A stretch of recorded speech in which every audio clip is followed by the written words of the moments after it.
engendrado antes de toda creación, porque por él fueron creadas todas las cosas en el cielo y en la tierra, las cosas que son visibles y las que son invisibles, sean tronos o señoríos o poderes o autoridades. Todas las cosas fueron creadas por medio de él y para él. Él es anterior a todas las cosas y en él tienen coherencia. Él es la cabeza del cuerpo, que es la iglesia. Él es el principio, el primogénito de entre los muertos, para ser supremo en todas las cosas, porque en él Dios se complació de hacer su morada en toda su plenitud y reconciliar consigo mismo todas las cosas por medio de él, habiendo hecho la paz por medio de la sangre de su cruz. Esto se hizo por todas las cosas, para que estén en el cielo y en la tierra. Y a vosotros que erais originalmente extraños y hostiles en vuestra mente, sumidos en malas obras, él os ha reconciliado en su cuerpo de carne por medio de su muerte, para presentaros delante de él consagrados, incontaminados, irreprochables, con que solamente permanezcáis cimentados y edificados en la fe, y sin desplazaros de la esperanza del evangelio que habéis oído, que se ha proclamado a toda criatura bajo los cielos, del cual yo, Pablo, he sido constituido vuestro siervo. Esta es, sin lugar a dudas, la declaración más profunda de quién era Jesucristo. Si saliéramos a las calles o incluso esta tarde preguntáramos, hermano, dígame algo acerca de Jesucristo, ninguno de nosotros, yo creo, que sería capaz de decir cosas tan profundas como la que el apóstol Pablo está diciendo aquí. Dice cosas realmente tremendas, ¿no? Y además, yo ahora les voy a repartir a ustedes, creo que no hay para todos, pero bueno, pueden compartir unos apuntes que los he sacado de un comentarista llamado Barclay, que es uno de los mejores comentaristas de la Biblia, ¿no? Sobre todo del Nuevo Testamento. Y vais a ver el por qué Pablo insiste mucho en enfatizar, en aclarar, en explicar quién era realmente Jesucristo. Encontramos, por ejemplo, expresiones como que él en su cuerpo de carne.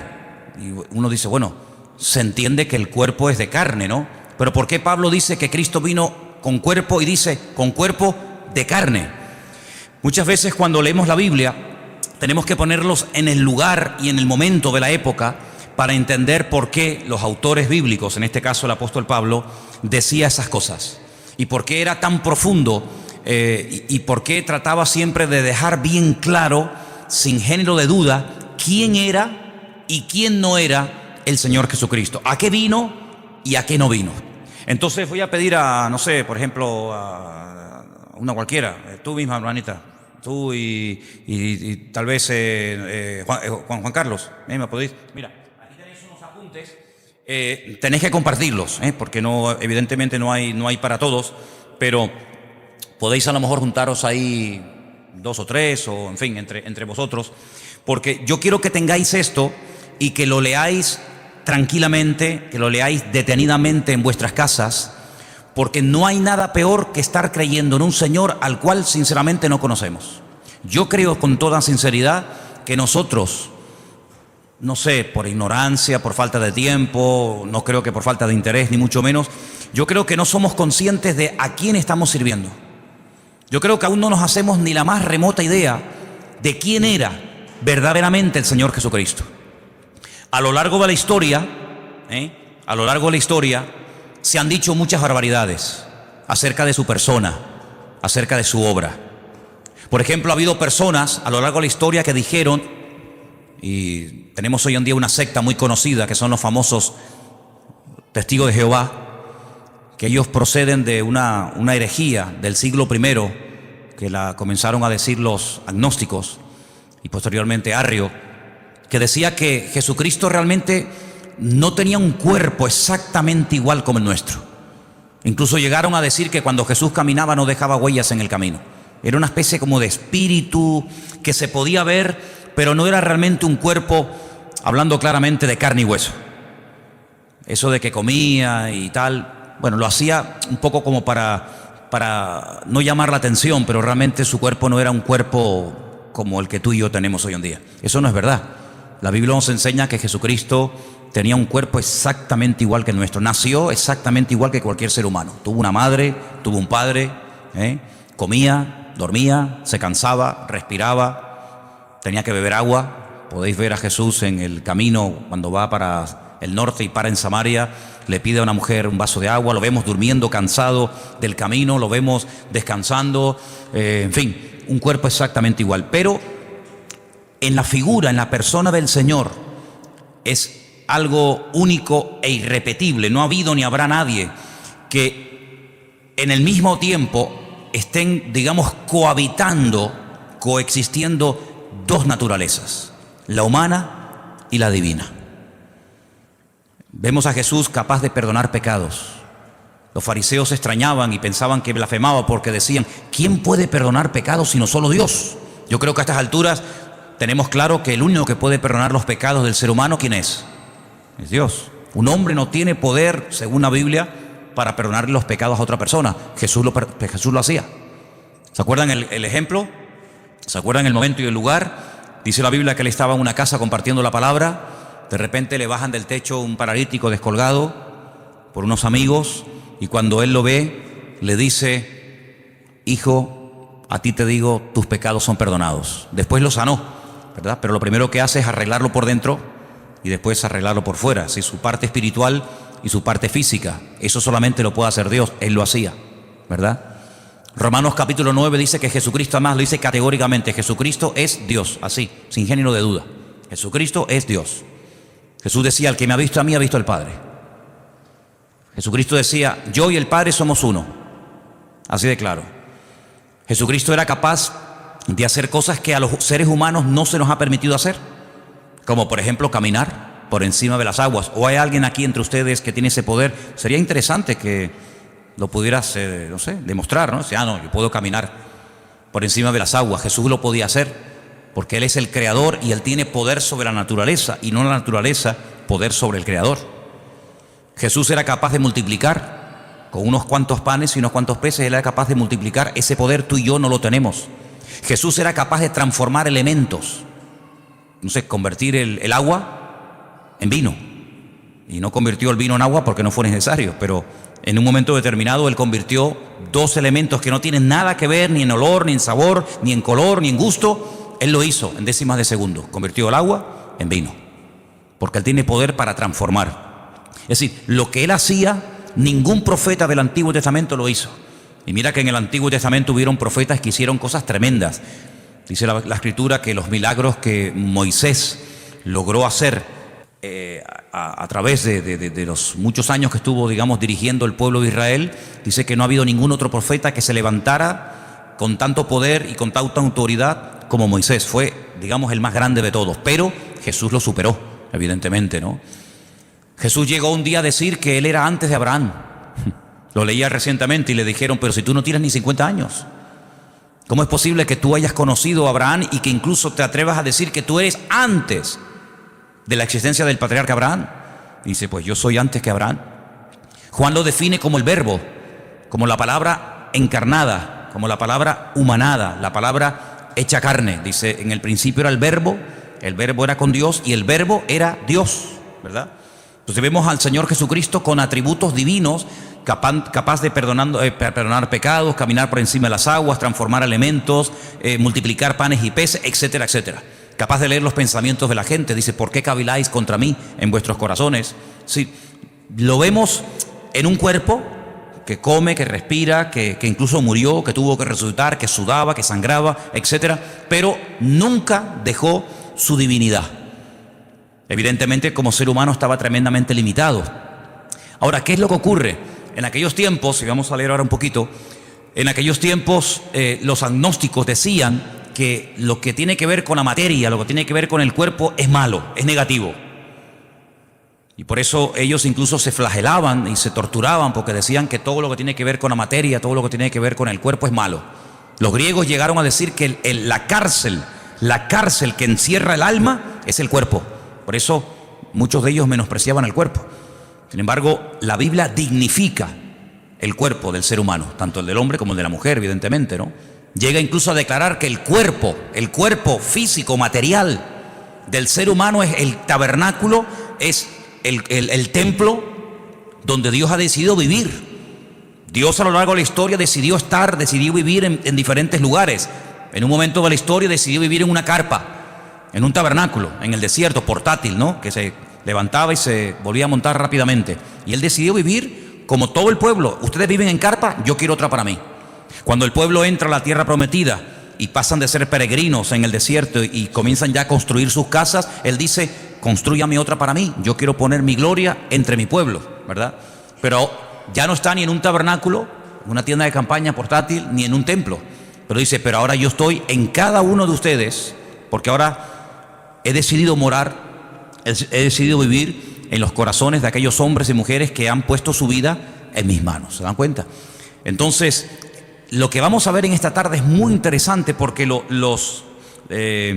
las expresiones que emplea aquí el apóstol Pablo son tremendas. Ahora comentábamos Elena y yo en casa ayer o hoy a la mañana.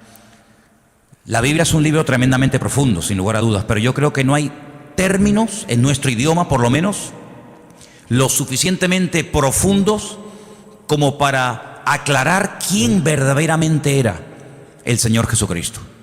Porque nuestro idioma es un idioma muy limitado. Por eso quiero explicar lo de las versiones. A veces ustedes habrán notado, el domingo pasó, no sé si se dieron cuenta, el domingo pasó que la lectura que se leyó en la iglesia, lo que se ponía en la pantalla, a veces no coincidía exactamente las mismas palabras con la persona que estaba leyendo. ¿Por qué? Porque en español, como en muchos idiomas, hay muchas formas de decir una cosa.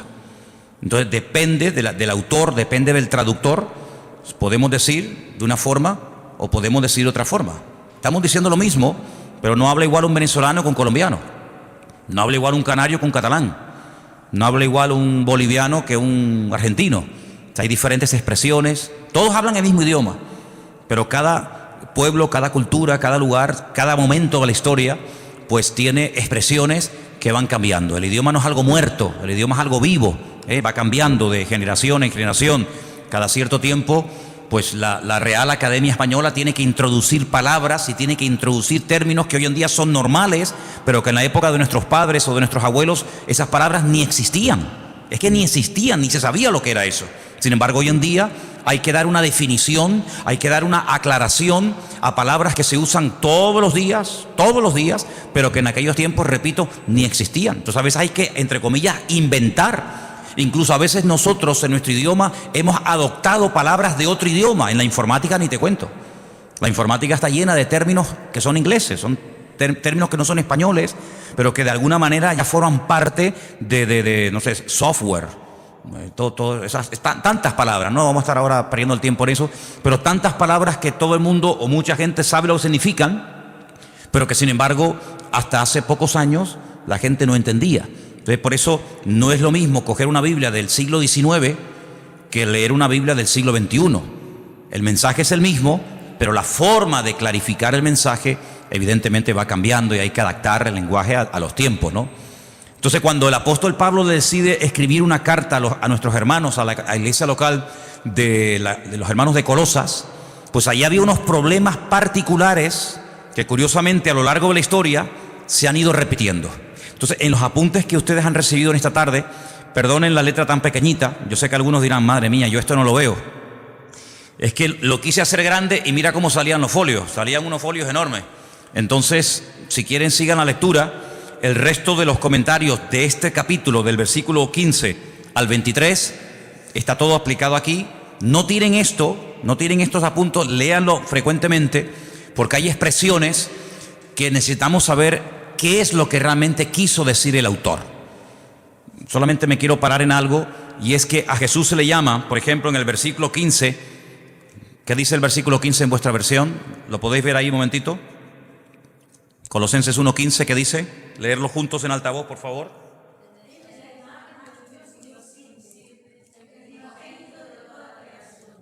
La semana pasada definimos un poco el tema de lo que era imagen, ¿se acuerdan? Hablamos de la imagen, la semejanza. Dijimos que son términos que no tienen nada que ver con el aspecto físico de una persona. Toar es la palabra que se emplea cuando se quiere hablar de apariencia, de forma, de figura. Pero cuando la Biblia habla de que hemos sido creados a imagen y semejanza de Dios, no significa que físicamente el hombre se parece a Dios, nada que ver. en absoluto. Se refiere a sus atributos, se refiere en cuanto a sus características. Es un ser inteligente, capaz de razonar, de pensar, de tomar decisiones. Por eso Dios le daba órdenes al ser humano y nunca le dio órdenes y mandamientos y estatutos y preceptos a los animales, ¿verdad? Porque la capacidad de razonar del hombre evidentemente es superior a la de cualquier animal. El animal no razona, no piensa, no medita, no es capaz de hacer un poema, de hacer un argumento filosófico. El ser humano puede jugar con las palabras, en fin, tiene una capacidad superior, evidentemente, ¿no? A todo eso se refiere la Biblia cuando habla de imagen y semejanza. Cuando la Biblia dice que Jesús era la imagen de Dios, no significa que tú veías a Cristo y veías la cara de Dios, ¿eh? No significa que físicamente Jesucristo se parecía a Dios, porque Dios, dice la Biblia, dicho sea de paso, Dios no tiene aspecto físico. ¿A quién se parece Dios? ¿Dios es blanco o es negro? ¿Es alto o es bajo? Es que no tiene nada que ver. Esos argumentos, esos adjetivos no tienen nada que ver con Dios. Dios no es ni alto ni bajo, no está ni de pie ni sentado, no está ni aquí ni allá, no entra y sale, no está un día alegre y otro día triste. Dios es un Dios inmutable, es un Dios que es totalmente, desde mi punto de vista, totalmente imposible por muchos argumentos, por muchas explicaciones, por muchos adjetivos que utilicemos. Sinceramente, todos se quedan cortos, todos se quedan cortos. Yo pienso que a lo largo de la historia, el hombre que el mejor definió a Dios fue un rabino llamado Maimónides. Hay un libro extraordinario que él escribió en el siglo XII, el Guía de los Perplejos, donde él habla acerca, él define la esencia de Dios. Y yo no he conocido a nadie, ni he leído ningún libro que explique la esencia de Dios tan profunda y al mismo tiempo tan clara como la define este hombre, ¿no?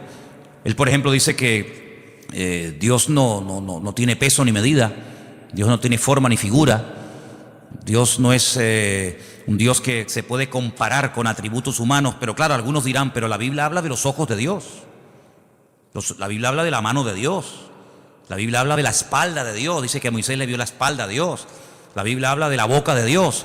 Eso es lo que se llama antropomorfismos, es atribuirle a Dios o utilizar elementos humanos para hablar de lo que Él hace o hablar de lo que Él es. Dice, los ojos del Señor recorren toda la tierra. ¿Te imaginas dos ojos así? Por las calles, por las plazas, por las montañas, dos ojos. Hombre, eso no se puede traducir literalmente, porque los ojos del Señor que recorren toda la tierra, ¿qué es lo que quiso decir el autor? Que Él lo sabe todo, que Él lo conoce todo. No es que sus ojos literalmente van por la calle así buscando, ¿verdad? Porque si fuera así, literalmente, quiere decir que si los ojos de Dios están en aquella dirección, ya no están en esta. Si está mirando hacia la derecha, ya perdió la visión de la mano izquierda. Por lo tanto, no es algo literal, ¿verdad? Así que eso es lo que la Biblia, ya digo, se llama antropomorfismo. Es utilizar un lenguaje humano para definir o para explicar más o menos un concepto de tipo espiritual. Eso es al mismo tiempo lo que es una parábola. La Biblia está llena de parábolas. Ustedes pueden leer los evangelios. La parábola del sembrador, la parábola del hijo pródigo, la parábola de la oveja perdida, ¿verdad? Está llena de parábolas. ¿Y qué es una parábola? Es un ejemplo. Es un ejemplo de algo conocido, ¿verdad? Una oveja, una semilla, un chico que se pierde, etcétera, para explicar un concepto espiritual que, utilizando ese ejemplo sencillo, la gente puede entender más o menos, repito, lo que es el reino de Dios, lo que es el amor de Dios, lo que es el perdón, lo que es la misericordia, lo que es la generosidad, la hospitalidad, etcétera, etcétera, etcétera, ¿verdad? Entonces vamos a leer algunas frases de aquí, de la primera página. Ahí en la primera página donde pone los pensadores equivocados. ¿Lo veis?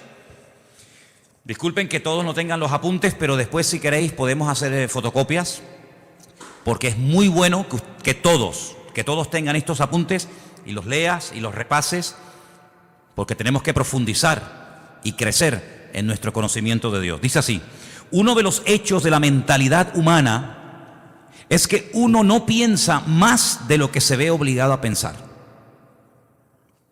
Hasta que uno se encuentra con que otros se oponen a su fe y la atacan, no se pone a pensar en sus implicaciones. A veces nosotros no nos rompemos la cabeza con preguntas que el mundo se hace, ¿verdad? Ni pensamos en eso. Pero ¿verdad que cuando te hacen una pregunta que en ese momento no sabes qué decir, dices, ay, pues tengo que estudiar, tengo que preguntar, porque a mí nunca se me había pasado por la cabeza que alguien me hiciera esa pregunta. Claro, generalmente, salvo excepciones, la gente suele preguntar más o menos lo mismo. Pero cuando te pasa a ti, que te preguntan por primera vez, y si Dios es tan bueno, ¿por qué se mueren los niños de hambre? Yo, ¿qué le digo? ¿Qué le digo? ¿Verdad? O si Dios es tan bueno, ¿por qué permite tal y tal otra cosa? Entonces, a veces es bueno que nos hagan preguntas que en el momento no sabemos qué decir o qué responder, para que eso nos lleve a buscar de Dios. ¿Estamos de acuerdo? ¿Me estáis mirando a mí o estáis mirando a los que entraron? Estáis mirando aquí, ¿verdad? Bien, perfecto. Hasta que la iglesia se vio confrontada con alguna herejía peligrosa, no empezó a darse cuenta de las riquezas de la ortodoxia. Es característico del cristianismo que siempre puede producir nuevas riquezas para hacer frente a una nueva situación. Es bueno que en algún momento de tu vida alguien, un amigo, un vecino, un familiar o quien sea, te haga una pregunta que tú digas: mira, sinceramente en este momento no tengo ni idea qué decirte. Y tienes que acostumbrarte a decir: en este momento no sé qué decir. Déjame que estudie, déjame que prepare, déjame que pregunte, etcétera. Pero no pienses que todo lo que te va a preguntar la gente vas a tener la respuesta inmediata. De hecho, ustedes saben que hay unas chicas en la Biblia que eran las famosas, en su día hablé de ellas, ¿no? Las hijas de Zelofajat, que vinieron un día a Moisés y le hicieron una pregunta a Moisés, el gran varón de Dios, y Moisés dijo: tengo que orar, tengo que consultar con el Señor, porque ni Moisés en ese momento sabía qué responderle a estas chicas. ¿Qué te parece? Preguntas que a ningún hombre jamás le había hecho a Moisés, estas chicas se atrevieron a hacerla a Moisés y lo dejaron con la boca abierta, no sabía ni qué responder. Pero bueno, vamos a seguir adelante. Cuando Pablo le escribió a los colosenses, no estaba pensando en el vacío. Se puso a escribir, como ya hemos visto en la introducción, habla de los capítulos anteriores, para salir al paso de una situación bien definida. Escuchen, había una tendencia de pensamiento en la iglesia primitiva que se llamaba el gnosticismo. Sus seguidores, los gnósticos, lo que quiere decir poco más o menos los intelectuales o los librepensadores, estaban insatisfechos con lo que consideraban la ruda sencillez del cristianismo y querían convertirlo en una filosofía que pudiera estar en línea con los otros sistemas filosóficos del tiempo. Es decir, para algunas personas nuestra fe es tan sencilla que no les cabe en la cabeza. En aquella época los filósofos, y en Atenas estaba lleno de filósofos. Cuando Pablo fue allí, madre mía, se encontró con ustedes pueden encontrarlo en el libro de los Hechos, con los atenienses, los estoicos, los epicúreos, toda aquella gente que para decir que estos blancos daban 40 vueltas y preguntaban y preguntaban y preguntaban. Pues cuando empezó el cristianismo a difundirse y a extenderse el evangelio por todo el mundo conocido, pues estos gnósticos no daban crédito a que todo fuera tan fácil y todo fuera tan sencillo. Ellos querían complicar las cosas. Por eso Pablo tiene que escribir muchas cartas para responder y debatir correctamente a esta gente, ¿no? Ahora bien, Dios es espíritu y por lo tanto absolutamente bueno, y la materia absolutamente mala, según decían ellos. De ahí que se deducía que el Dios verdadero no podía tocar la materia y por lo tanto no era el agente de la creación. Así es que los gnósticos creían que Dios había producido una serie de emanaciones, cada una más lejos de Dios que las anteriores, hasta que por fin hubo una lo suficientemente distante de Dios para poder tocar la materia y crear el mundo. Fíjense cómo se complicaba la vida a la gente. Ahora, hay no es una ciencia, porque realmente no es una ciencia, es muy difícil definir realmente lo que es, pero la Cábala o la Kabbalah, que es una interpretación mística de la Biblia, ellos tienen lo que se llama el árbol de la vida, que consiste en una serie digamos como de emanaciones, una serie de puentes, una serie de estaciones entre Dios y el hombre. Ponen el ejemplo, decir, bueno, imagínense que ahí en las Caletillas hay una estación eléctrica, ¿sí o no? Todos la hemos visto. Esa estación eléctrica produce 1 millón de vatios. Y salen cables de la estación eléctrica de Caletillas, pues a todas partes, incluido llegan aquí a Santa Cruz. La luz que está entrando en este momento en este salón no es 1 millón de vatios. Si aquí entrara 1 millón de vatios, salimos todos por los aires, todos reventaríamos. Si pusiéramos ahí un micrófono, una guitarra, un teclado a la pared y le sale 1 millón de vatios, pegaría una explosión que saldría el edificio por las nubes. Entonces, ¿qué es lo que hacen? Por el camino van poniendo transformadores y van bajando de 1.000.000 a 100.000, de 100.000 a 50.000, de 50.000 a 20.000, de 20.000, y así van bajando, y van como bajando la potencia, para que cuando llegue al hogar de cada uno de nosotros, todos nuestros aparatos funcionan a 220. Entonces, lo que sale de la estación central no es lo que nos llega a la casa, es una mínima parte de lo que sale. Siempre tiene que salir más de lo que llega. Si sale a 220, no nos va a llegar a nosotros a 1.000.000, pero a la inversa sí. Entonces, algunos creen que Dios es tan poderoso, tan grande, tan sublime, tan magnífico, que es realmente imposible llegar a tener comunión y relación con ese Dios, porque como que nos mataría. ¿Qué es lo que hacen? Ellos van por el camino, para explicarnos, ¿no? Ellos van por el camino diciendo que bueno, Dios se manifestó en esto, y esto en esto otro, y esto en esto otro, y esto en esto otro, y Cristo, según los gnósticos, fue una de las manifestaciones o emanaciones de Dios, la más distante, y por eso Él podía tener un cuerpo, pero realmente no era un cuerpo como el que dijimos al principio. Todo esto es una auténtica barbaridad. Algunos dirán, pero ¿cómo la gente se puede complicar tanto la vida? Pero esto fue antes del año 100, después de Jesucristo. Imagínense, si estas cosas no se aclaran al momento, si el apóstol Pablo, con la sabiduría y el conocimiento que el Señor le dio, no fuera capaz de taparles la boca, de hacer lo que se llama apologética, si defender correctamente los principios bíblicos, en el año 2015, siglo XXI, el evangelio estaría totalmente distorsionado y no tendría absolutamente nada que ver hoy el evangelio con el evangelio que predicaba Jesucristo y los discípulos. Por lo tanto, se tuvo que defender la fe en aquel momento, se tuvo que aclarar las cosas, y gracias al Señor tenemos, por ejemplo, la carta de los Colosenses, que va en una línea, la carta a los Efesios, la carta a los Tesalonicenses. ¿Por qué hay tantas cartas? Porque en cada congregación surgían diferentes opiniones o diferentes herejías. Por ejemplo, en Colosas decían que una de las formas de acercarnos a Dios es adorando a los ángeles.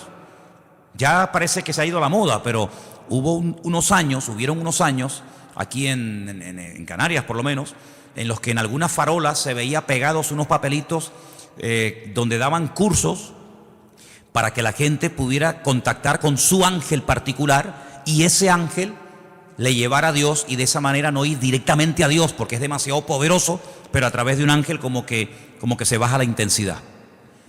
Se puso de moda el famoso libro o el famoso curso de milagros, ¿verdad? Donde la gente podía, entre comillas, producir con una serie de técnicas y con una serie de historias sus propios milagros, autosanarse, autoliberarse, y ahí surgieron buenos pensamientos, la famosa nueva era, donde ellos dicen que el hombre es como un ser que tiene dormido, tiene como atrofiado una serie de valores, una serie de capacidades que el pecado ha apagado, pero que con una serie de clases y de principios y de no sé qué y no sé cuánto, ya no hace falta ni ir al médico ni que nadie ore por ti, sino que tú te puedes autosanar, porque tú eres una especie como de Dios en miniatura, una especie de ser tremendamente poderoso pero atrofiado, apagado, dormido, porque el pecado te ha, digamos, dormido esas capacidades espirituales. Y bueno, y la gente se complica la vida de una manera con tal de no ir a Dios, con tal de no buscar al Señor, son capaces de buscarlo donde sea. Y por eso el apóstol Pablo fue un hombre muy usado, no solamente para extender el evangelio que nos ha llegado a nosotros exactamente igual, sino también para decirle a aquella gente las barbaridades que decían, y para que hoy en día tengamos respuestas ante estas barbaridades. Entonces vamos a seguir leyendo un poquito y después nos vamos a meter en el pasaje. Los gnósticos llegaban todavía más lejos. Estamos en la primera página de los apuntes que les di. Conforme las emanaciones se fueron distanciando de Dios, se volvieron cada vez más ignorantes de Él. Y en las emanaciones más distantes se daba no solamente la ignorancia de Dios, sino la hostilidad hacia Él. Los gnósticos llegaban a la conclusión de que la emanación que creó el mundo desconocía y era hostil al verdadero Dios, y algunas veces hasta identificaban esa emanación con el Dios del Antiguo Testamento. Eso tenía ciertas consecuencias. Ahora, si ustedes se dan cuenta, cuando el hombre no tiene una relación directa con Dios, cuando el hombre busca en fuentes equivocadas. Es como lo que decía el profeta Jeremías: ustedes están buscando en cisternas rotas que no retienen el agua, y por eso cuando llegan a una cisterna rota la encuentran vacía. Hay una búsqueda sincera, pero el camino es un camino equivocado. No todos los caminos llevan a Dios. Eso tienes que tenerlo clarísimo en tu vida. No es que, bueno, da igual, iglesia evangélica, católica, musulmana, budista, nueva era, da igual, total, todos los caminos llevan a Dios. Es que eso no es lo que dice la Biblia. Mira, a lo largo de la historia, siempre el deseo del Creador, el deseo de nuestro Dios fue tener comunión con el hombre. Dios hizo todo lo habido y por haber, todo lo impensable, para que el hombre se acercara a Dios. El hombre como que hacía todo lo contrario para alejarse del Señor. Te voy a poner un ejemplo. Mira, en el Antiguo Testamento hay un varón de Dios, un hombre que se llamó Jacob. Conocemos también su nombre como Israel. La Biblia dice que él una noche se echó a dormir. Estaba durmiendo al aire libre. De repente él tiene un sueño donde ve una escalera. Una escalera que tiene la parte de abajo en la tierra y la otra punta, al otro extremo de la escalera está en el cielo. Él dice que ve ángeles que suben y que bajan. No dice que bajan y suben, sino ángeles que suben y bajan. Él entiende en ese sueño, que es muy profundo, para decirlo así en breves palabras, él entiende que el cielo se quiere acercar al hombre. Él entiende que el Creador quiere volver a tener comunión con el hombre. El hombre la cortó, el hombre se desconectó de Dios, el hombre se independizó de Dios, para que me entiendan. Porque cuando Dios creó al hombre, lo creó con la capacidad de rebelarse, de separarse de su Creador. ¿Por qué Dios lo hizo así? Solo Dios lo sabe. Pero una de las razones elementales y básicas de por qué Dios le permitió al hombre rebelarse contra su Creador es por una sencilla razón. Porque Dios no quiere amor a la fuerza. Si tú no me amas, yo no te voy a obligar a que lo hagas. Si tú no me quieres servir, yo no te voy a obligar a que me sirvas. Si tú no quieres estar conmigo, yo no te voy a obligar a que estés. Yo te voy a crear con la capacidad de rebelarte, con la capacidad de distanciarte de mí. Y el hombre utilizó esa capacidad como ser perfecto que era, porque si no tenía esa capacidad, luego no es perfecto. El hombre utilizó ese libre albedrío, esa capacidad, y se desconectó de Dios. Claro, las consecuencias fueron terribles. Dios le dijo: bueno, pues si en este lugar que yo lo he creado para ti, y no tienes que hacer absolutamente nada para subsistir, sino que yo te lo he dado prácticamente todo hecho. Fijaros que el hombre ni tenía, hermanos, que matar animales para poder comer. El hombre no fue creado para matar, por eso el hombre tiene que utilizar armas. Los animales, cada uno tiene sus armas de defensas, ¿verdad? Unos tienen cuernos, otros tienen garras, otros tienen veneno. El ser humano no tiene nada, porque el ser humano no fue diseñado para matar. Por eso el hombre tiene que usar una pistola, un palo, una piedra, una escopeta, un rifle, porque el hombre no tiene la capacidad por sí misma de matar a otro ser humano, porque no tiene ningún arma poderosa. Ahora, fijaros qué interesante, cuando el hombre se desconecta de Dios, Dios lo tiene que echar de aquel lugar perfecto y de armonía que todos conocemos como el Gan Edén, el jardín del Edén. Y cuando sale de ese lugar, él se percata, él se da cuenta de todo lo que ha perdido. Ahora el hombre tiene frío, ahora el hombre tiene calor, ahora el hombre suda.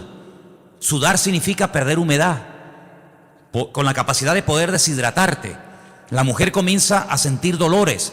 La mujer no fue creada para tener la menstruación todos los meses. En el momento en el que peca, comienza a experimentar el hombre pérdida de humedad y la mujer pérdida de sangre todos los meses. La tierra se le vuelve en su contra. Los animales que antes dominaba, ahora en cierto sentido tiene que cuidarse de ellos porque le pueden quitar la vida. Y así una serie de consecuencias terribles.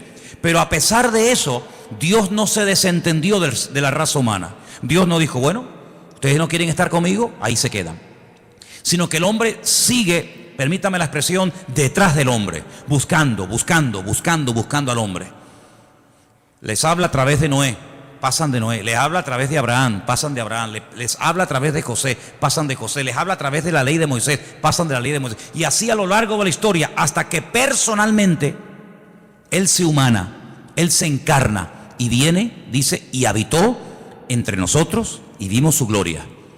Bueno, Ya después de tantas manifestaciones del amor de Dios y de tantas oportunidades, el hombre habrá entendido que no se puede esconder de Dios. ¿Qué es lo que hacen? Matan a su hijo, creyendo que de esa manera ya Dios va a cesar en esa ansia, en ese anhelo de buscar constante y permanentemente al hombre. Nada más lejos de la realidad. Lo matan y el Padre dice en Romanos capítulo 8 que a través del poder de su Espíritu Santo resucita a su Hijo al tercer día.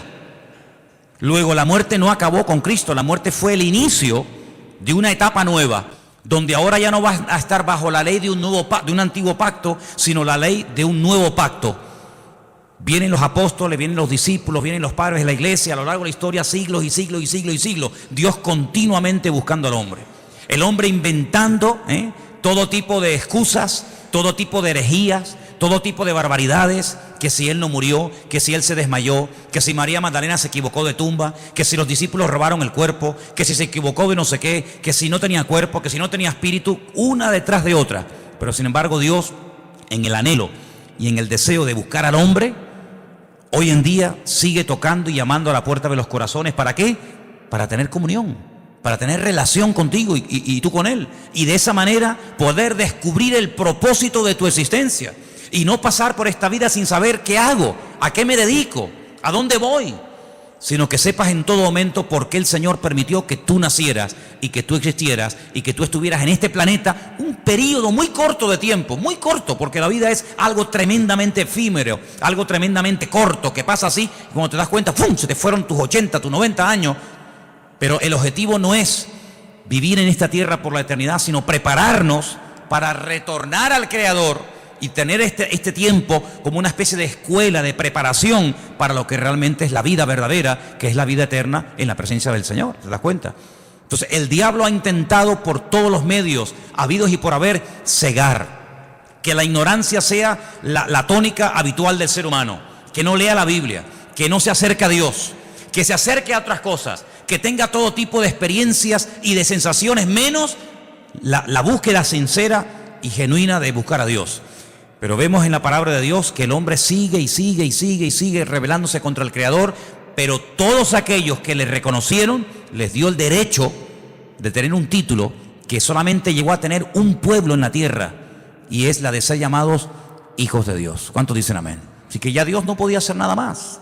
Ahora vamos a seguir leyendo un poquito más adelante los apuntes que les he dado, porque hay una expresión que se usa que se ha mal interpretado hasta el punto de decir, y te dicen, no, es que la Biblia lo dice, que Jesucristo, escuchen bien porque esto es muy sutil y ustedes tienen que tenerlo muy claro, que como Dios sabía que el hombre iba a pecar, porque Dios lo sabe todo de antemano antes de que ocurra, ¿sí o no? Dios es omnisciente, todo lo sabe, nada le sorprende.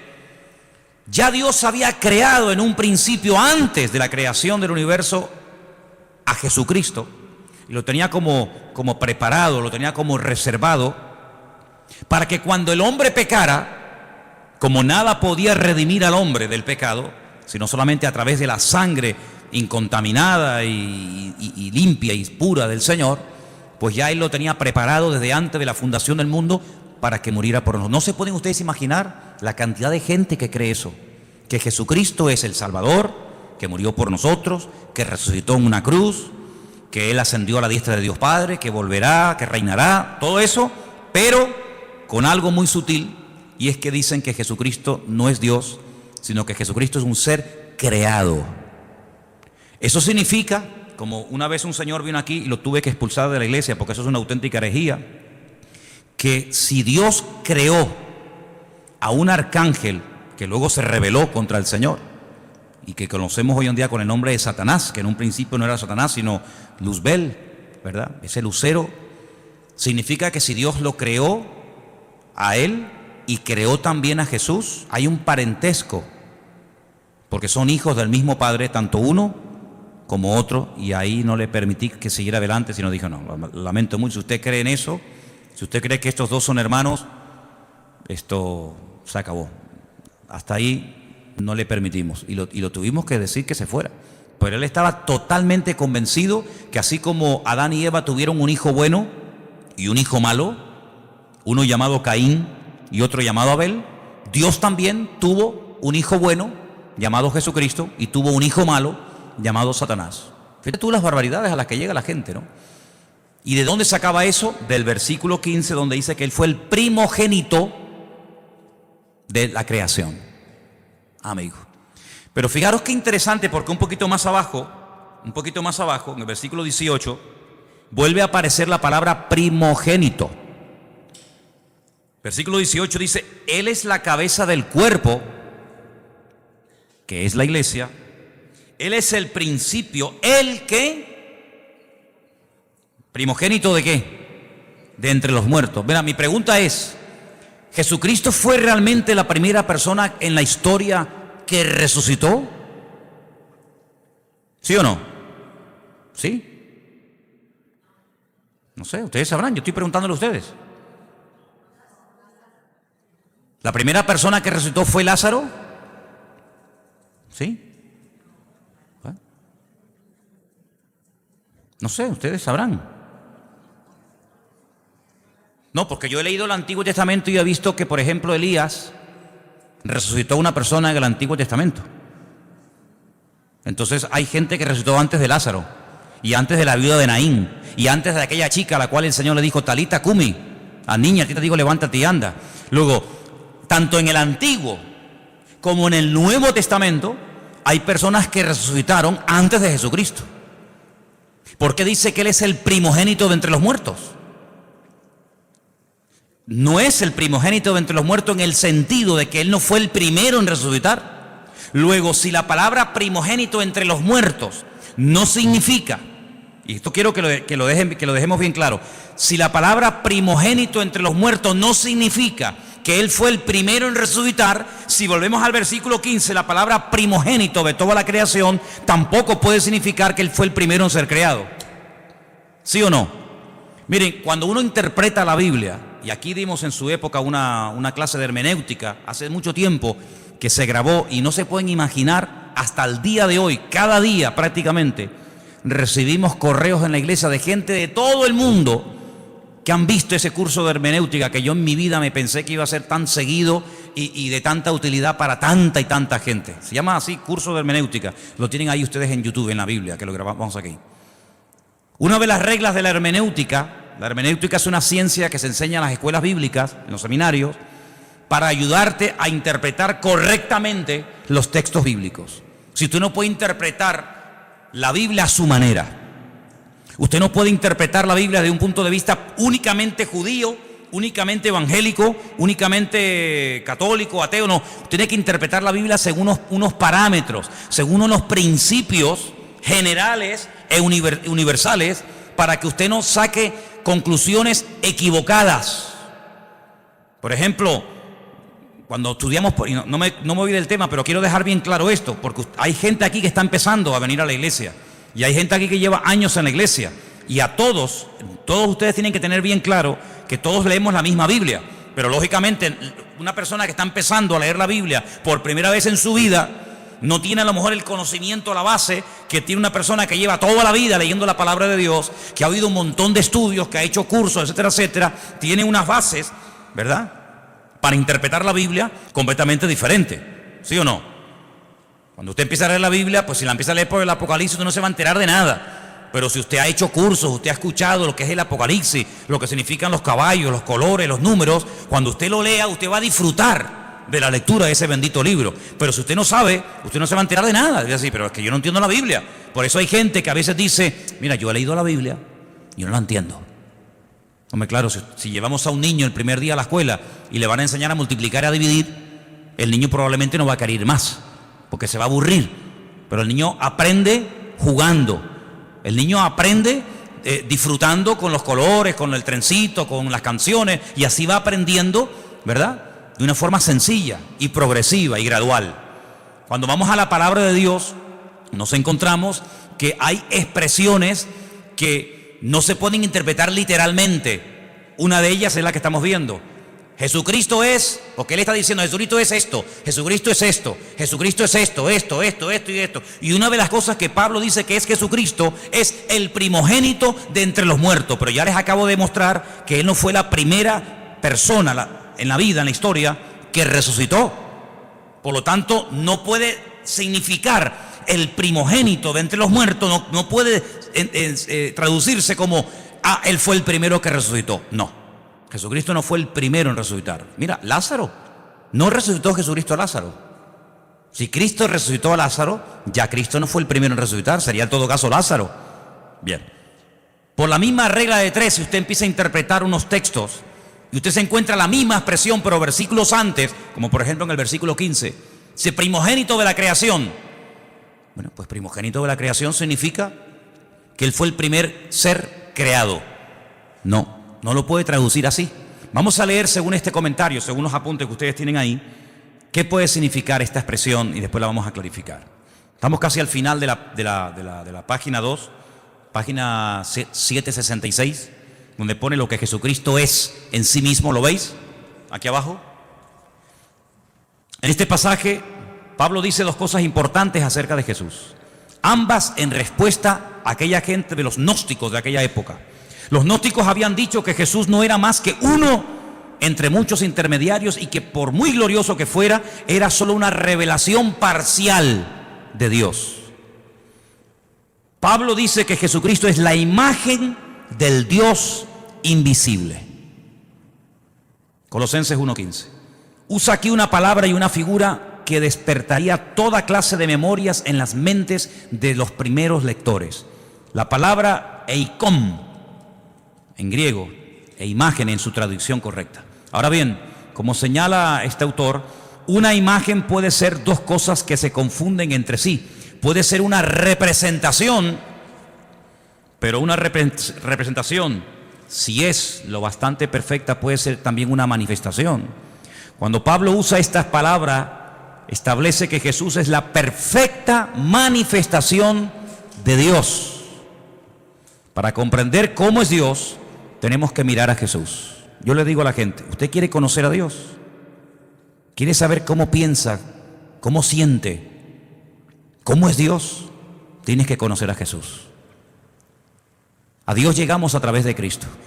Si usted no conoce a Cristo, es imposible que usted conozca a Dios. Porque Dios se manifestó, Dios se reveló a través de Jesucristo. Hebreos capítulo 1 que dice, Dios habló a lo largo de la historia a nuestros padres de muchas formas y de muchas maneras, pero en los postreros días ha hablado a través de Cristo. Si usted conoce a Cristo, usted no va a tener ninguna duda de cómo es Dios. Cuando usted conoce a Cristo, escuche bien lo que le digo, cuando usted conoce el corazón del Señor, cómo es el Señor, usted no va a tener que estar todo el santo día preguntando, esto es bueno, esto es malo, lo puedo hacer, no lo puedo hacer, puedo ir, no puedo ir, lo digo, no lo digo, lo miro, no lo miro. Cuando usted conoce al Señor, usted sabe perfectamente lo que le agrada a Dios y lo que no le agrada.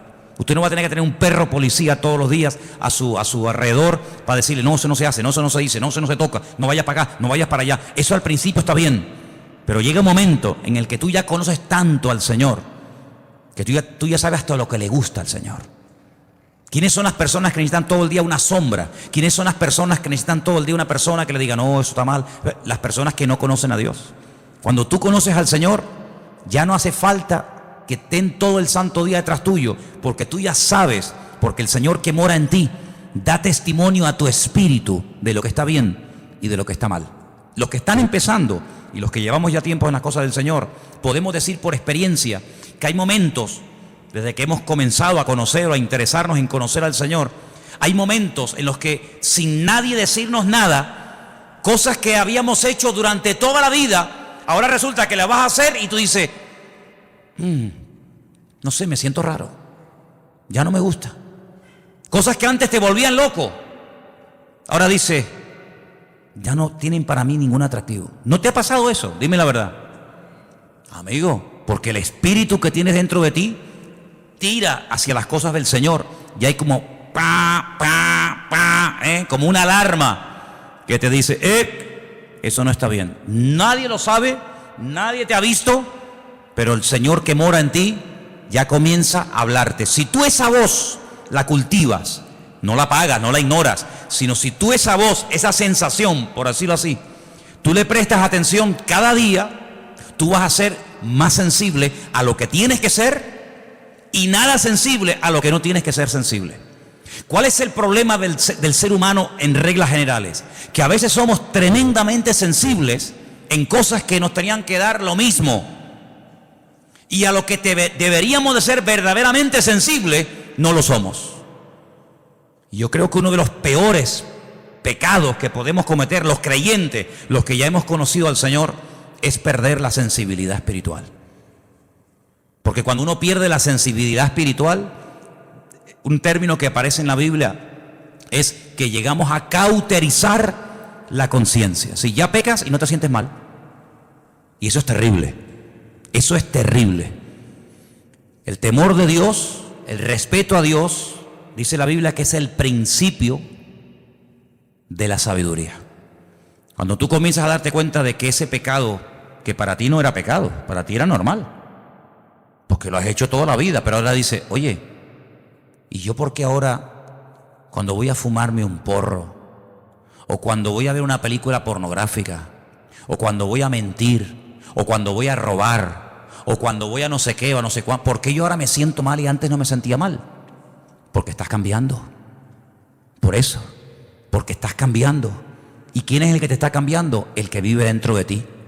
Por eso dice, no entristezcas, no apagues al Espíritu Santo que mora en ti. Porque yo te digo por experiencia que se puede apagar la voz del Señor. ¿Qué dice la Escritura? Si hoy el Señor te habla, no cierres tu corazón, porque a lo mejor ya mañana te vuelve a hablar y ya no te enteras. La sensibilidad es algo que no podemos perder. Esa es una de las señales de que una persona se ha apartado del Señor, de que no está bien con Dios, que ha perdido la sensibilidad espiritual, ¿vale? Sigo leyendo. El Antiguo Testamento, versículo donde pone la A, y la literatura intertestamentaria, si lo que está entre el Antiguo y el Nuevo Testamento, tienen mucho que decir acerca de lo que es la sabiduría. Bueno, vamos a leer un poquito más adelante porque yo lo que quería que ustedes vieran acerca de lo que significa verdaderamente aquí. Perdón, vamos a la página 767. Vamos a esa página, por favor. Lo que Jesucristo es para la creación. Él es el primogénito de toda creación. Debemos procurar darle el verdadero sentido a esta frase. Como aparece en la Reina Valera, podría querer decir que el Hijo fue la primera persona que fue creada. No. Usted sabe lo que a mí me atormentaba cuando yo comencé a venir a la iglesia. La pregunta que a mí me volvía loco. Ya gracias al Señor eso ya ha pasado a la historia, pero yo era una cosa que era algo como una obsesión, era algo que me volvía loco. ¿De dónde salió Dios? ¿Quién lo creó? Yo daba para atrás, marcha atrás, ¿no? Iba para atrás, iba Jacob, Abraham, Noé, Adán, iba para atrás. Decía, ¿de dónde salió Dios? ¿Quién lo creó? Claro, más loco me volvía si yo decía, bueno, lo creó fulano de tal. Otra vez volvemos al lío. Y a fulano de tal, ¿quién lo creó? Era algo increíble. ¿Quién te puede explicar? Yo no soy capaz de hacerlo. ¿Quién te puede explicar que a Dios no lo ha creado nadie? Que Dios siempre ha existido y siempre existirá. ¿Quién te puede explicar eso? Yo no. ¿Sabes cómo se acepta eso? Por fe. Señor, yo no sé todas las respuestas, pero yo solamente sé una cosa, que tú existes y tú eres mi Dios. ¿Quién le puede a usted explicar el concepto que los cristianos llaman Trinidad? Padre, Hijo y Espíritu Santo. ¿Quién le puede a usted explicar eso? Que si el huevo, que si el agua, que si la metes en la nevera se hace un cubito de hielo, que si la pones al fuego se evapora y si la bebes es líquida. Sí, son 3 elementos. ¿Quién le puede a usted realmente explicar todo eso? Por eso Dios nos ha dado un regalo maravilloso. Yo sé que hay gente que este regalo no lo tienen y por eso yo le agradezco a Dios que a muchos de los que estamos aquí Dios nos ha dado ese regalo. ¿Saben cuál es? La fe. Hay gente que tiene fe en el curandero y creen con todo su corazón que ese sinvergüenza que te pide dinero, que se inventa respuesta, que se inventa que tu marido tal, que tu hijo no sé qué, que siempre dicen lo mismo. Hay gente que tiene una fe ciega en eso y hasta pagan dinero. Nosotros no tenemos necesidad de ir por esos derroteros ni por esos caminos, porque estamos totalmente convencidos de que Dios es un Dios que existe y es un Dios verdadero. Yo sé que Jesucristo siempre ha existido. Claro, en nuestra mente humana todo tiene un principio, todo, absolutamente todo. Y aparentemente todo tiene un final. Pero en Dios, en Jesucristo, en su Espíritu, no hay ni principio ni fin. Siempre han existido. Es más, Pablo dice que todo lo que existe fue creado por Él, para Él y por medio de Él. ¿Cuántos dicen amén? Claro, el mundo se puede reír, el mundo puede cuestionarse. Pero bueno, hermano, que digan lo que quieran. Yo sé en quién he creído. Y yo sé que el Señor no fue creado, sino que el título primogénito de la creación, como vamos a ver ahora, esto es lo que significa. Ahí lo tenemos, al final de la página.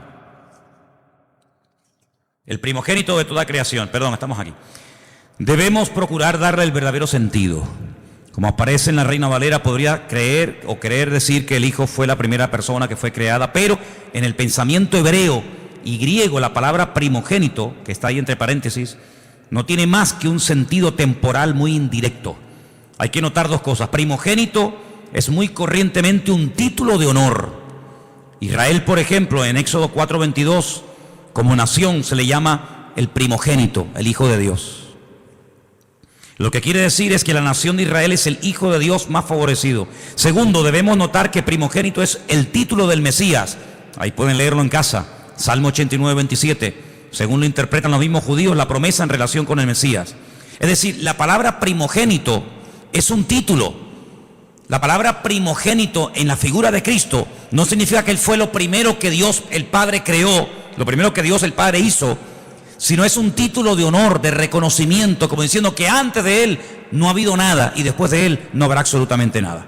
Esto hay que estudiarlo con tranquilidad, en profundidad. ¿Por qué? Porque si, por ejemplo, usted tiene, no sé, la oportunidad o ha tenido la oportunidad de hablar con un testigo de Jehová, ellos dicen que creen en Jesucristo, pero como un ser que fue creado, no como un ser eterno, no como Dios, no como dice la Escritura, Emanuel, Dios con nosotros, sino como un ser, ya digo, que fue creado, como fue creado los ángeles, como fue creado el sol, la luna, las estrellas, etcétera, etcétera. Si salíamos a la calle y le preguntáramos a la gente, dígame algo acerca de Jesucristo, muy poca gente tiene claro que Jesucristo, como ser humano, tuvo un principio, ¿sí o no? Él nació, Él estuvo 9 meses en el vientre de su madre, María, claro, porque Él decidió nacer, Él decidió venir a este mundo. ¿Y cómo nace un ser humano? Pues a través de una mujer, no hay otra forma, no hay otra manera. Y Él decidió venir a este mundo como ser humano. Si hubiera decidido venir como Dios, no hubiera tenido necesidad de nacer como nacen los seres humanos, pero no decidió venir como Dios, decidió venir como hombre y se limitó, ¿verdad?, a las leyes que rigen a todos los seres humanos. Jesucristo tuvo que aprender a caminar como niño, tuvo que aprender a leer y a escribir, ¿sí?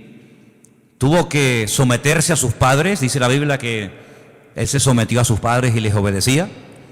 Y como ser humano vivió una vida totalmente normal. Fíjense qué normal era el Señor, que en el jardín de Getsemaní, cuando uno de sus discípulos decide traicionarlo, decide venderlo, si hubiera sido un ser tremendamente llamativo, con una aureola, con una luz especial, no hubiera sido necesario que Judas, a los que venían a prenderle, les dio una señal. ¿Cuál fue la señal? ¿Cuál fue la clave que indicó a los que venían a prender al Señor que ese era el Señor? ¿Cuál fue? El beso, el famoso beso de Judas, ¿no?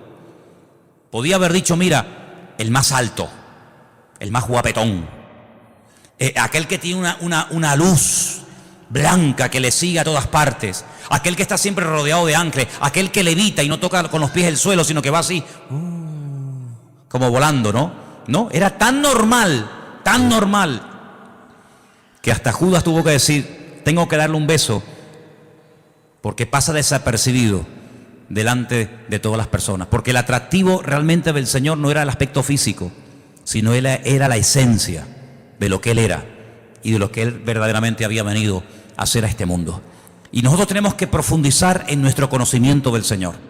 Por eso animo a los que están empezando que lean los evangelios.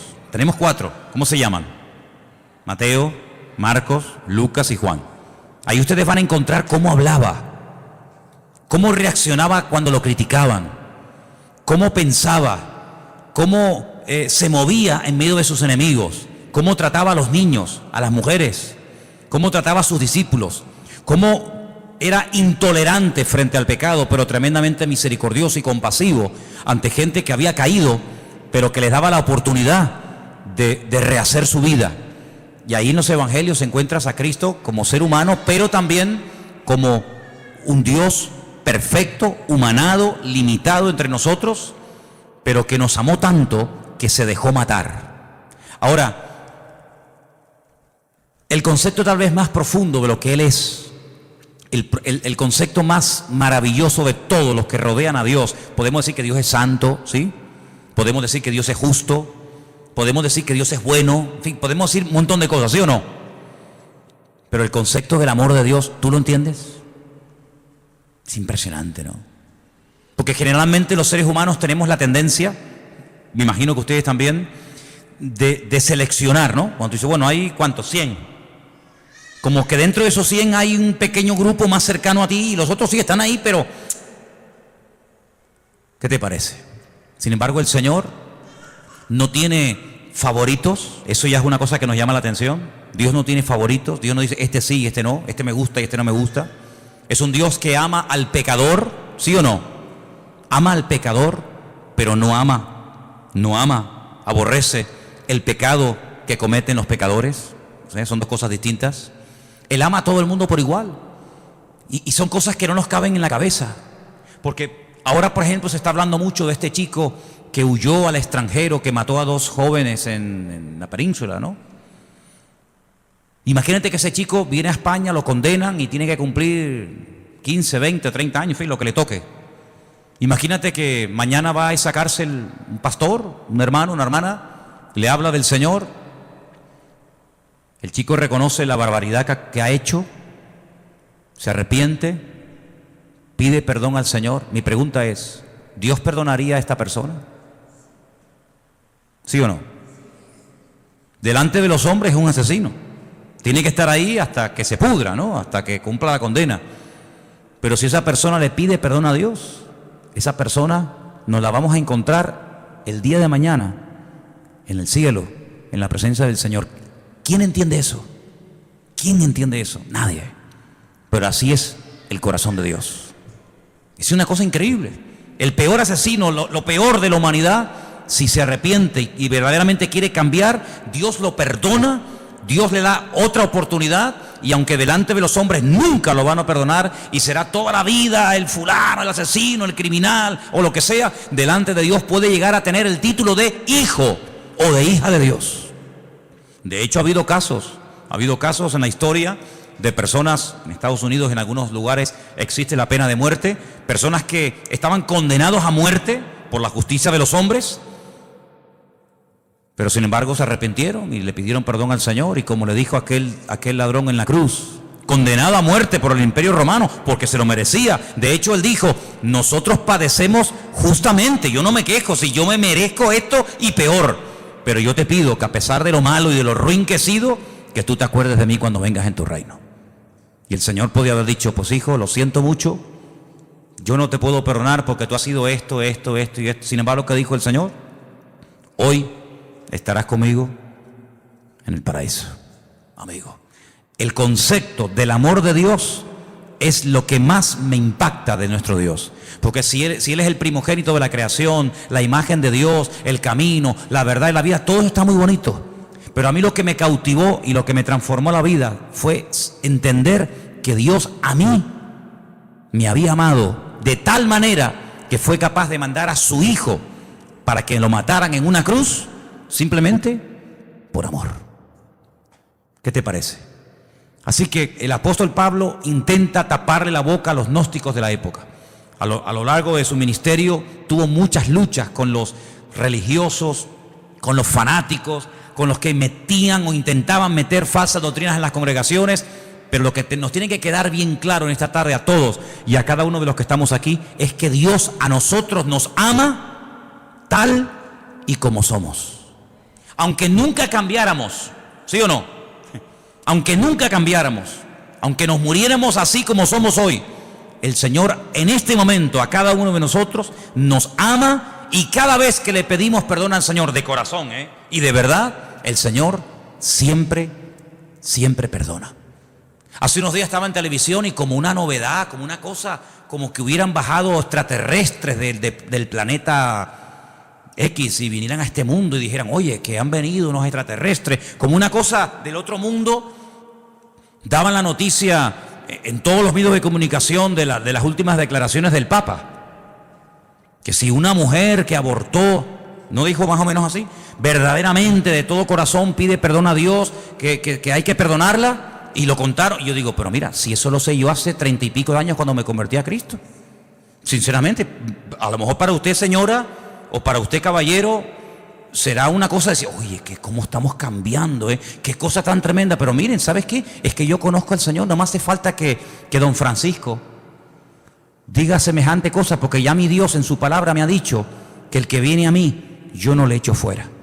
Da igual si ha abortado, da igual si ha asesinado, da igual si ha matado con ganas o sin ganas, queriendo o sin querer, me da igual. En la palabra de Dios encontramos que si hubiéramos pecado, primero de Juan capítulo 1 dice, si hubiéramos pecado, abogado tenemos para con el Padre, a Jesucristo el justo. Y la sangre de Jesucristo nos limpia de todo pecado. Por lo tanto, a mí no me causa ninguna sorpresa diciendo, ay, qué maravilla. Pero si la maravilla hace 2000 años ya la dijo Él. Ya hace 2000 años el Señor Jesucristo murió en la cruz para demostrarle a toda la raza humana que no importa lo lejos que nos hayamos separado de los caminos del Señor, no importa, mira, lo bajo que hayamos caído, las barbaridades que hayamos hecho, si le pedimos perdón al Señor, Dios siempre perdona, y otra cosa más, y olvida. ¿Cuántos dicen amén? El Señor a nosotros no nos dio la capacidad de olvidar las cosas malas que nos hacen. Una cosa es que no nos domine, una cosa es que no me quite el sueño, una cosa es que no esté ahí continuamente amargándome la existencia, y otra cosa es que yo olvide. Si usted me pega ahora a mí una patada y usted me pide perdón y yo te perdono, oye, yo te perdono, pero yo no puedo olvidar que tú me pegaste una patada, y además si se me quedó un moretón y si me tuvieron que escayolar, pues menos todavía. Pero hay una característica tremenda, que un Dios todopoderoso diga y declare categóricamente, y Él no miente, que cuando Él perdona, Él olvida al mismo tiempo. Como diciendo, yo nunca te voy a echar en cara, nunca te voy a reprochar lo que me hiciste o me dejaste de hacer, lo que dijiste o dejaste de decir. Solamente hay un ser en todo el universo que es capaz de amarnos y de soportarnos como Él, y Él se llama Jesucristo, Rey de Reyes y Señor de los Señores. Así que conociendo al Señor te vas a terminar enamorando de Dios. Y quiero terminar diciendo algo. Léanse todos estos apuntes porque son muchos y hay que leerlos con detenimiento y estudiarlos, pero déjeme que le diga solamente una cosa, y lo he dicho en varias ocasiones, que el Señor, que nosotros nos hayamos enamorado del Señor, ¿no es lógico? ¿Sí o no? Imagínate que llega una persona esta noche a tu casa, tú no lo conoces de nada, y te dice, ¿me podrías poner en un papel todo lo que tú debes? Sí, póngame todo lo que usted debe. Pues mira, debo el coche, debo 5 letras del coche, ¿no? Alguno, ¿no? Debo la hipoteca de la casa, me quedan no sé cuántos años por pagar la hipoteca. ¿Qué más? Pues hombre, no sé, debo... Bueno, muy bien, pónmelo todo en una lista. ¿Cuánto suma esto? Lo que sea, toma, ahí tiene usted el dinero. Y así, en cuestión de segundos, ya no debes nada al banco ni a nadie. ¿Te gustaría? ¿Sí o no? Algunos son muy espirituales y dicen, no, hermano, yo oro al Señor. Vale, muy bien. Entonces usted no es espiritual, usted es bobo. ¿Estás enfermo? ¿Te duele algo? Y llega esta persona y te dice, ¿dónde te duele? Pues mira, tengo un dolor aquí. Te pone la mano encima, ora por ti y nunca más te vuelve a doler eso.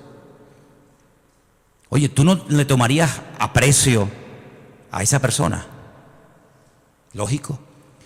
Cuando tienes un problema no lo buscarías a él o a ella porque te ha ayudado tanto que, oye, mira, ¿me podrías venir un momentito que te quiero hablar contigo? Me pasa esto, me pasa lo otro. ¿Quién no se puede encariñar? ¿Quién no puede apreciar, respetar? No digo enamorarse, pero respetar a una persona así, cualquiera.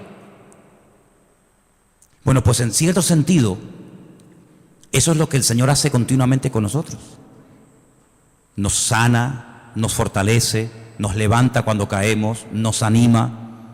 A veces permite, fíjate lo bueno que es y lo sabio que es, que cuando ve que nos estamos un poquito medio apagando, medio quedando atontados, permite ahí una pequeña prueba, una pequeña cosita, ¿no? Y, ay, tal, ay, Señor, ayúdame. Y el Señor dice, sí, dime, aquí estoy contigo. Fíjate lo bueno que es, que podría decir, bueno, ya no quieres orar, pues nada, no ores. Pero Él dice, le voy a poner una piedrita en el zapato, para que le haga una llaguita. Ay, Señor, mira que me salió una llaguita, sí, dime qué quieres que haga. Señor, que me sana, ahí está, pum, la sanidad. ¿Quién no se enamora de un Dios así? ¿Sí o no? A todos nos ha pasado. Pero lo que yo quiero preguntarles ahora, ¿qué vio Él en nosotros para enamorarse de nosotros?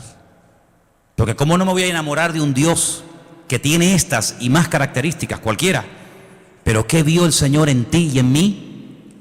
Cuando a veces una persona que te ama te dice, qué ruinito que eres, ¿No te han dicho nunca eso? Qué malo que eres. Cuando quieres ser malo, eres malo, Cuando quieres ser buena, mira que eres agradable, Pero el Señor, a pesar de nuestras debilidades y defectos, Él nos ama. Hermanos, amemos también nosotros al Señor. Y sirvámosles con alegría, sirvámosles de todo corazón, porque es un privilegio el ser llamados hijos de Dios. Y quiero terminar pidiéndoles que hagan una reflexión. Imagínense que en esta noche supiéramos, es una hipótesis, no es real, pero imagínense que supiéramos que en este momento en la Plaza de España, allá abajo en pleno corazón de Santa Cruz, hay 8 o 10 mil personas sin hogar, sin agua potable, sin comida, sin nada, y que hay cientos y cientos de niños, pues como los niños que tenemos aquí en la iglesia, que a veces entran, salen, el otro que canta, el otro que toca los palitos,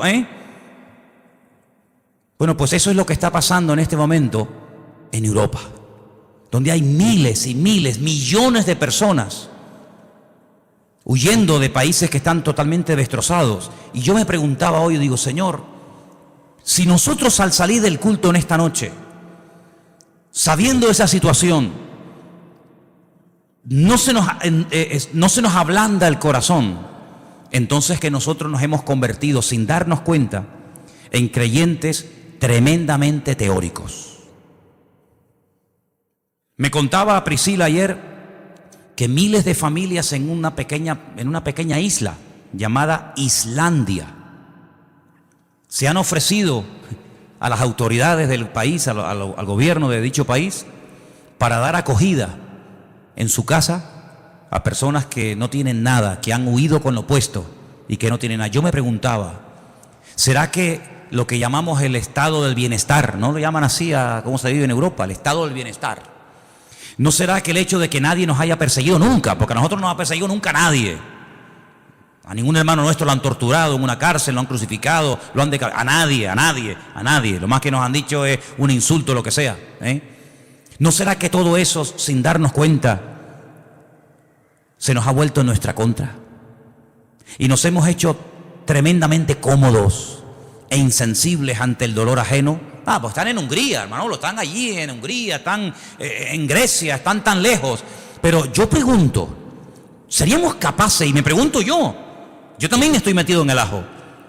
¿Seríamos capaces nosotros de decir, pero por qué tienen que estar ahí un montón de familias pasando frío y hambre, cuando nosotros somos la sal de la tierra y la luz del mundo? ¿La luz para qué es? Dice el Señor, no es para ponerla debajo de la mesa, es para ponerla encima y que todos sean alumbrados con la luz del Evangelio, con la luz de los cristianos. ¿Seríamos capaces nosotros de decir, vénganse a vivir a nuestra casa? Tengo 3 habitaciones, nada más duermo en una, ¿para qué quiero 2 habitaciones vacías? ¿Seríamos capaces de traer una familia a nuestra casa? Si no somos capaces de reaccionar ante momentos de urgencia, nuestro cristianismo es simplemente una teoría. Es simplemente una teoría. Yo sé que no es nuestra realidad social. No tenemos ahí a miles y a miles de personas acampadas, pasando frío, pasando hambre, sin saber a dónde van. Pero ¿y si fuera? ¿Y si esa fuera nuestra realidad?